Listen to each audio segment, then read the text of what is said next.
The following program is a Town of Colonie television production of the William K. Sanford Town Library. It goes all my life's a circle, sunrise and sundown. The moon rolls through the nighttime till the daybreak comes around. And all my life's a circle, but I can't tell you why.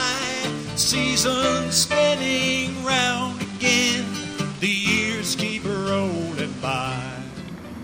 The Irish are great fishermen, and my grandfather, Edward Nolan, is no exception. When he was a young man, fishing was his favorite pastime. And even when he was an old man, when I knew him, he was 70 when I was born. When he was an old man, he liked nothing better than to row out into the middle of the lake, because out in the middle of the lake, a man can fish, and a man can think, far away from a camp filled with noisy grandchildren. When my grandfather was a very young man, just out of high school, he moved to Utica from Clark Mills, where he had lived all his life. And in Utica, he got a job in a foundry. My grandfather was a pattern maker, a carpenter. And this job in the foundry was a really good job for a man so young. And he liked the job, he liked the work, and he liked the men he worked with because they all loved to fish, just like my grandfather. And all day long, they talked about nothing but fish and fishing. They talked about the sunnies, those fish that are so easy to catch that many, many years later, my grandfather's youngest grandchild would stand at the end of the dock, armed with nothing more than a bit of string and a hook and a small piece of worm. He would stand there and catch several, still in his pajamas, waiting for his grandfather to return. Those men talked about the bass, those valiant fighters that when you hook them, they just make the catch that much sweeter. They put up such a fight.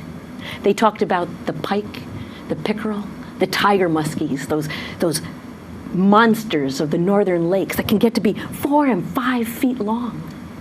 Once when I was visiting the lake where my grandfather loved to fish, some of the children had found a dead tiger muskie. It must have been 6 feet long. I never saw the body because by the time I got there, they had buried it.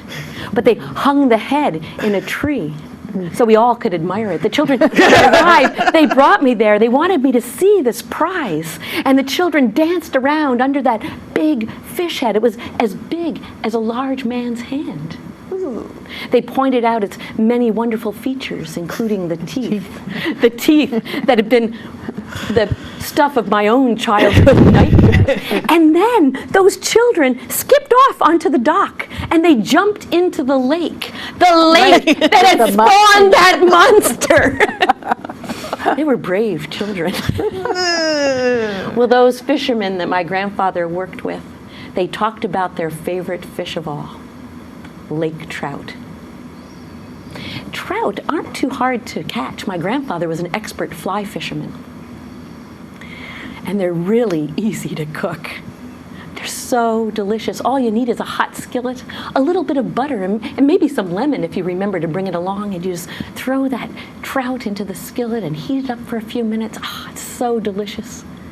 Any fisherman who returns home with a catch of trout is welcomed as the hero he is. So you can imagine how thrilled my grandfather was when he discovered that every year those fishermen that he worked with took a trip together. Where they would go, what they would fish for was the topic of hours of conversation at the foundry.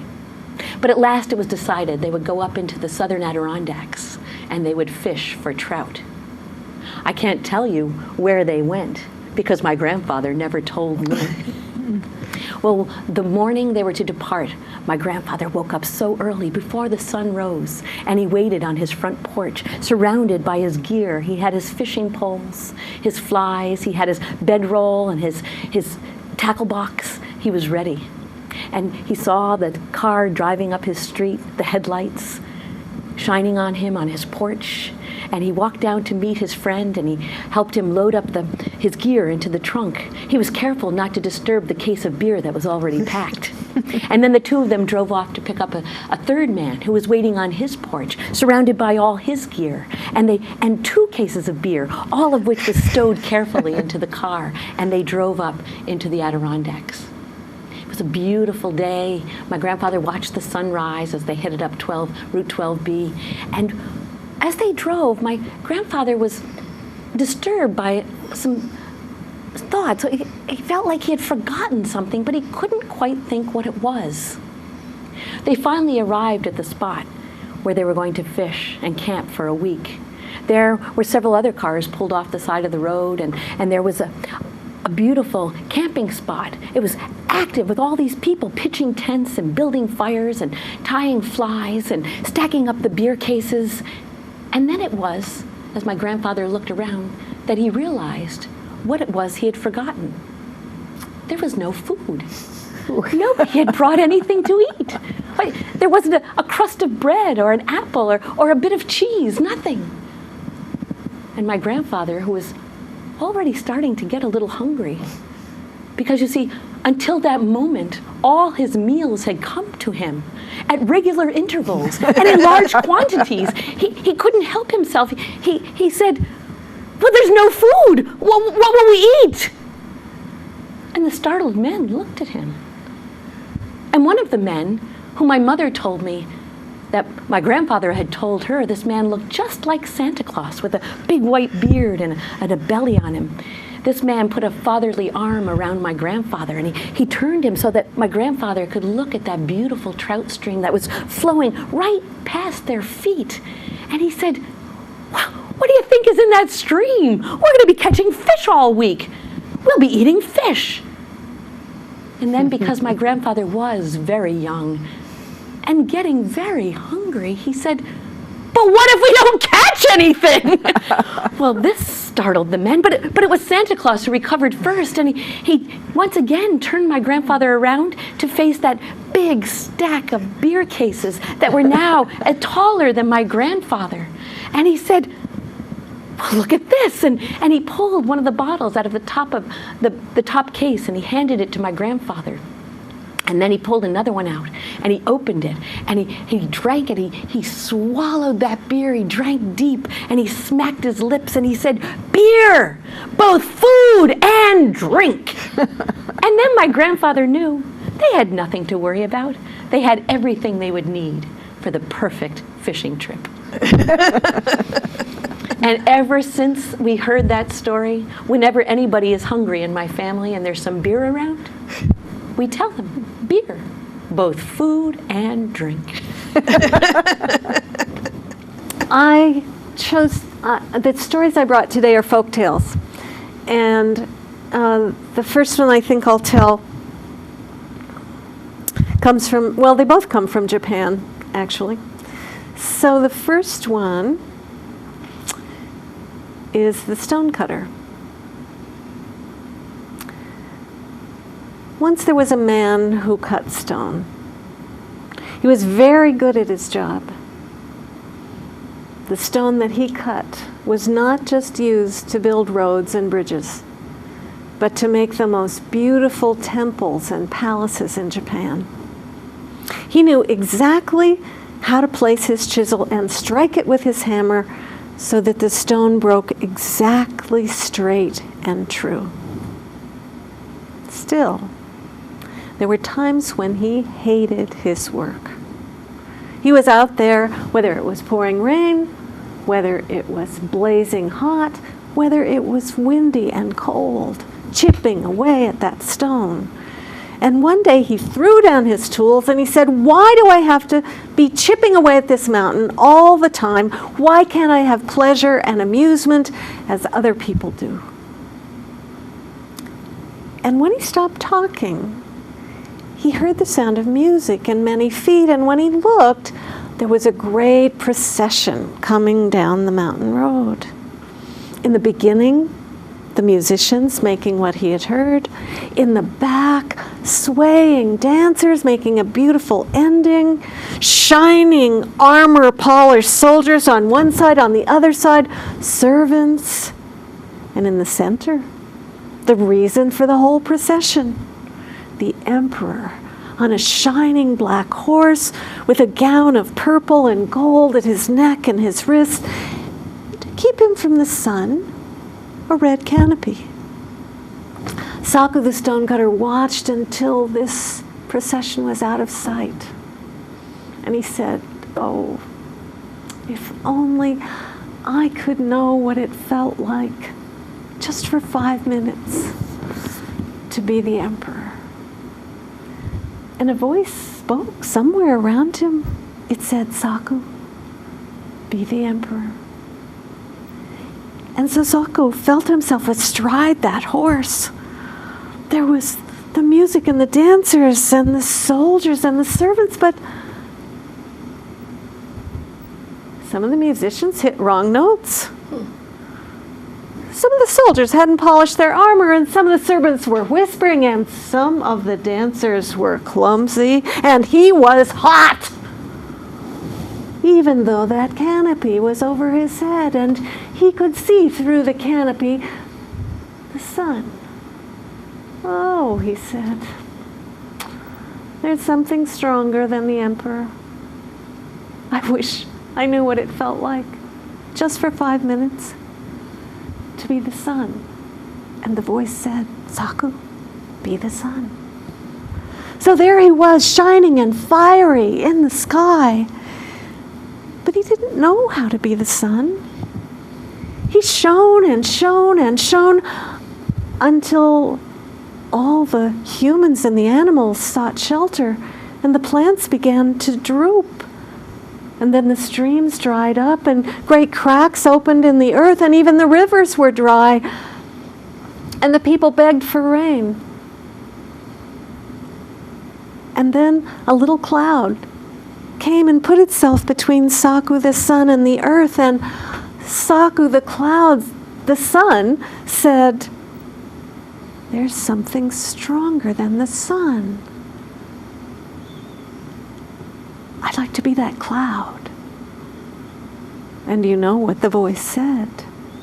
So Saku felt all his fires going out, and instead he was light and fluffy, and at first as white as my sweater.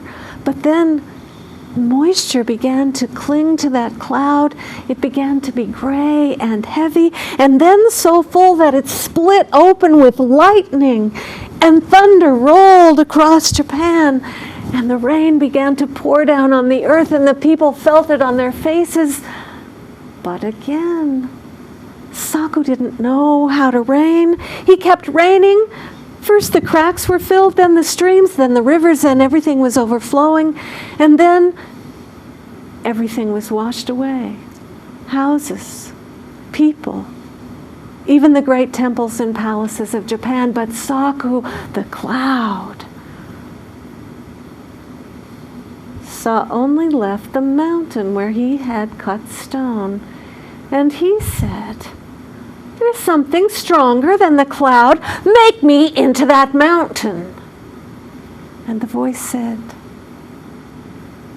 "Be the mountain, Saku." So he sank heavy, heavy down into the earth, feet and miles under, and he surveyed the emptiness that was all of Japan, until he saw a little speck.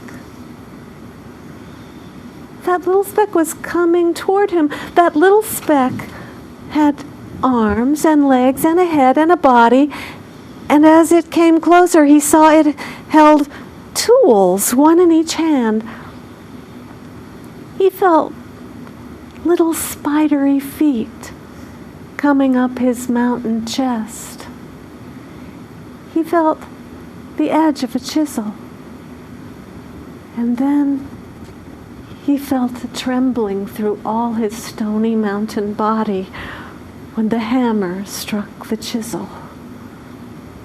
And Saku the mountain said, Ah, me. There's something stronger than the mountain. If only I, that man might be. And the voice spoke for the last time and it said, Saku, be yourself.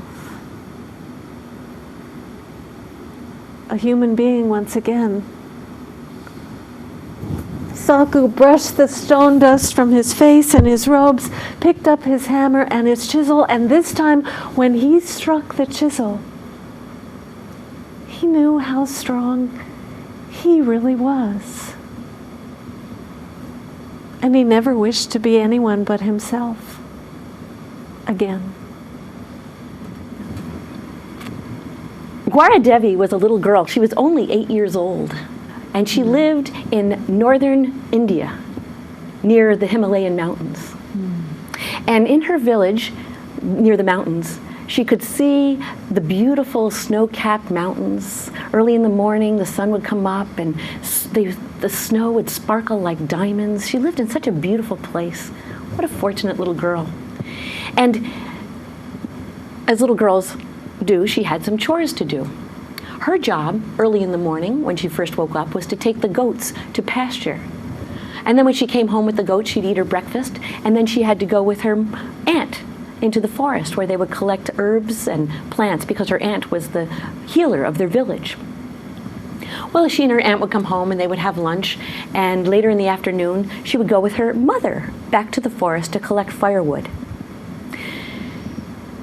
Devi was only 8 years old, and all this walking on her little legs was starting to tire her. One day she said to her mother, you know, wouldn't it be easier if we just cut down some trees and drag them to the village, and then we wouldn't have to walk 3 times a day to go get firewood? Well, Gwaradevi's mother looked at her very seriously, kind of like your mother would if you said, why can't we go to Disneyland? Well, Gwaradevi's mother said, Gwara, we cannot cut down the trees. We must never cut the trees. The trees are our brothers and our sisters. They provide homes for the animals. They provide shade for the plants that you and your aunt gather to keep us all healthy. But most importantly, Gwaradevi, those trees have roots that reach down deep into the earth and hold on to the dirt. And those roots hold the water, because without those trees, when the spring rains come, our village would just wash right down the mountainside. Well, Gwaradevi was a little girl. She didn't understand everything that her mother was telling her. But she really liked that idea that the trees were her brothers and her sisters, kind, generous, older brothers and sisters who didn't tease her like her brother did or take her things like her little sister did. Well, one day when Gwaradevi went to the forest, was coming home from the field with her goats, she walked by the forest. And she heard a rumbling behind her, and she looked down the road and could see this long line of trucks driving up the road. It was rare that any cars or trucks ever came to her village. And she stopped to watch as this long line of trucks came and they parked right next to the forest.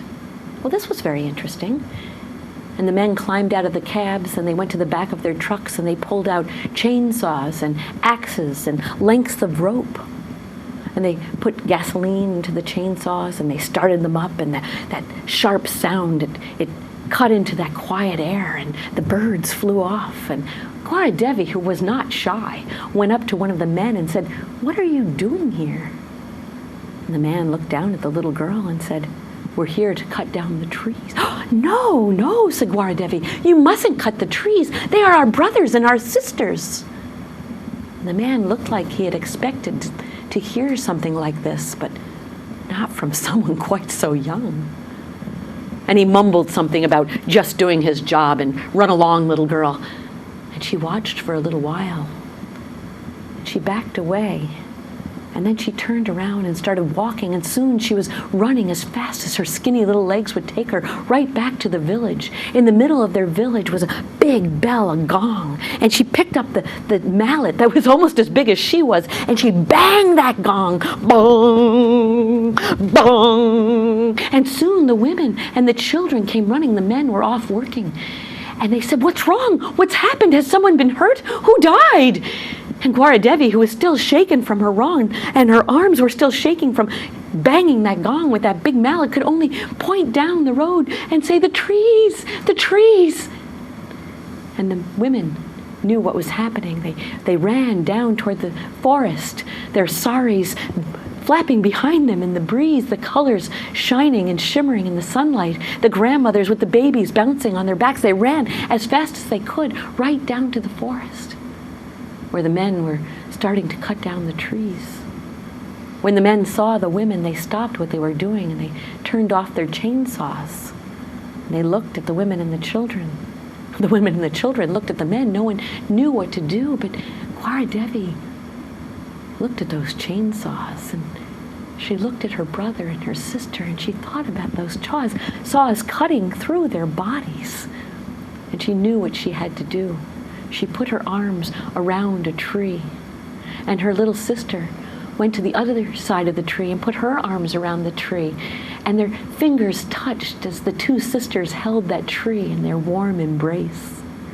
And then Gwaradevi's mother put her arms around a tree, and her brother did, and soon all of the women and children were hugging the trees. The men couldn't cut the trees, and so they put those chainsaws back in their trucks, and they coiled up the lengths of rope, and they put their axes back in the trucks, and they climbed into the cabs, and they drove back down the mountain. The women and children stayed there with the trees until they could no longer hear the diesel engines. And then, laughing and cheering, they danced back to the village. And when the men came home that night, they held a big feast to celebrate their peaceful victory. That was in March of 1974. And today we call that the Chipko movement, which means to hug, tree huggers in Hindi. And that movement spread all throughout India, and it has spread all around the world. And it all started with the brave act of one little girl who hugged the trees. Gwaradevi and the tree huggers. Oh, very nice. Thank you. Well, this is another Japanese story. In Kami, there lived a man named Kikusaburo. He lived in a fine manor house that was surrounded by vegetable fields, rice fields, and beautiful mountains with forested trees. All this had come to him from his family.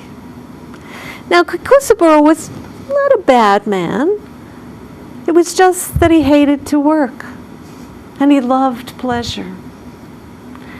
And he had not even gotten into his 30s before he had huge debts to pay off. And so, little by little, he started selling off some of the fields, some of the rice fields, and then, as the debts continued to mount, the forests, the mountains. As time passed, all the land and the forested mountains that he could see from the house were gone. There was just the land around the manor house, which was still filled with its plush carpets, fine ceramic glazed vases and painted scrolls, ebony furnishings with brocaded fabrics. There was only left behind the house one mountain. This one was thick with trees. Kikusaburo looked out at it one night as it fell into the shadow and said, "Tomorrow I will not sleep late. I will rise early. I will climb that mountain as I have not done since I was a child. But I will not play. I will take a tablet. I will count each tree. I will note what type each tree is, so that when I sell the last mountain, I will know exactly what timber there is, what is available, and I will get the best price. And he did rise early that morning, that following morning. Up he went. He remembered the trail where he had not been, but he paid attention to the details. He was Kate, not Joe in this case. He wrote down every kind of tree, kept a tally of how many there were, and before the sun had reached its midday height, he was on his way back down. He followed a stream that started near the top of the mountain. Oh yes, he said, I remember this stream. It leads to a lake. And as he went around a bend, there was that lake. And around the lake, the trees were so thick that even the midday sun did not penetrate. So it was dark and cool. Kikusaburo was sweating from climbing the mountain and all that work. He sat down, leaned against a boulder and said, I remember as a child there were so many frogs, little ones, deep ones. And as he sat there still, the frogs began to sing again. Kikusaburo rested his head against the boulder. He listened to the frogs. He felt the exertion of the morning drain away, until he felt a hand on his shoulder. It was cold and wet. And when he turned to look, he saw a man, a creature. He was not too tall, bent. He had a mouth as wide as that of a frog and eyes that protruded like the eyes of a frog. And when he spoke, Kikusaburo was not sure whether he was a man or a frog. Kikusaburo, sir, you will pardon me for interrupting your nap. We have all watched you this morning climbing and counting. We beg you not to sell the mountains to someone who will cut the trees. For if you do, the sun will shine and dry and pack the soil of the mountain. The lake will be smaller. And then when the rains come, they will slide down that hillside with no roots or growing things to hold them. And the silt will wash into the stream and then into the lake, and we will not be able to breathe. I beg you, Kikusaburo. And as he bent his head, Kikusaburo looked down and saw that his robes, which had appeared to be of multicolored green silk, were dripping with lake water. They were made of the many different colors of weeds that grew in the lake. I cannot do this, Kikusaburo said. The frog chief lifted his head. He put his webbed fingers on Kikusaburo's hand. So icy cold were those fingers that Kikusaburo startled. There was no one there. Not even any wetness from the dripping from the frogman's robe. Kikusaburo stood and walked down, and when he went inside his manor house, he looked at everything that was there and said goodbye to it. Because the next day, he went to the largest village and sent word that all antique dealers should come. They did. Oh, they came. And they argued with each other over prices. They took away everything, and Kikusaburo had enough to pay his debts. All that was left in the house was his bed and a white paper screen worth nothing. Kikusaburo lay down and went to sleep. He was at peace. When he woke the next morning, before he had opened his eyes, he heard small, medium, and large frog sounds. Oh, he said, I must still be dreaming. It is as if I am out at the lake. They are so close. But when he opened his eyes, it was not the woods, but the ceiling of his own house. He swung his feet around, and when they touched the floor, it was wet. He saw small, medium, and large frog prints, and his eyes followed those prints to the screen, which was painted with frogs, swimming, sitting, leaping, sleeping. He smiled and stood in front of the screen, and he could smell not only the musky, watery, lakey smell from the frogs, but the wet paint.